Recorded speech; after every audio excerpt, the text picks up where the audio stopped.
Welcome, dear brothers and sisters, to our channel. At the beginning of the spiritual life, many people experience a feeling of elevation. A person prays sincerely for the first time, reads the gospel, attends church, and feels warmth, joy, and lightness in their heart. Feels as if God is near. Everything is going well, inspiration arises, and there is a desire to change, to forgive, to live differently. This is a normal phenomenon. It's the action of what is called the calling grace. God Himself touches the heart so that a person may understand how much better it is to live with Him than without Him. But this is only the beginning. It is not a sign of spiritual maturity, but rather the initial stage, which still requires much work. Then inevitably comes another period, which can conditionally be called the withdrawal of grace. A person stops feeling what they felt in the beginning. Instead of lightness, dryness. Instead of joy, emptiness.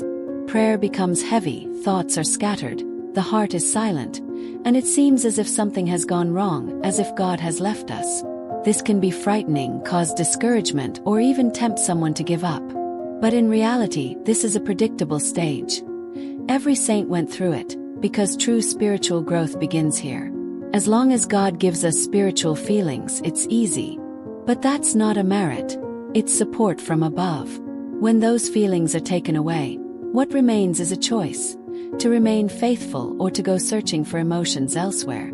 It's easy to love God when you feel His love, but true love is shown when the response disappears. We must stay with God not only in joy, but also in sorrow, in dryness, in struggle. If someone seeks only pleasant feelings in prayer, they are not truly seeking God. They are seeking their own comfort. That's why God sometimes hides His presence. Not because He is angry, but because He wants us to learn to love Him not for His gifts, but for Himself. So what should we do when we find ourselves in such a spiritual state? First, do not stop praying. We should not pray only when we feel like it. We must pray always.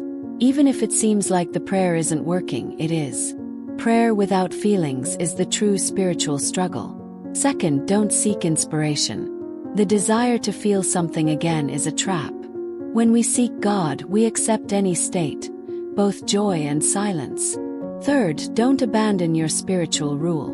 Reading, going to church, confession, communion, these must not depend on mood. If someone remains faithful even in spiritual dryness, they are growing. It's like a child no longer being carried and learning to walk. We too must learn to love God in all circumstances. Grace will surely return, but not as the early inspiration, rather as inner peace, strength, and quiet joy. That will be the reward for faithfulness. So do not be afraid of spiritual dryness. Everyone who sincerely sought God went through it. The main thing is not to stop and to remember. He who endures to the end will be saved.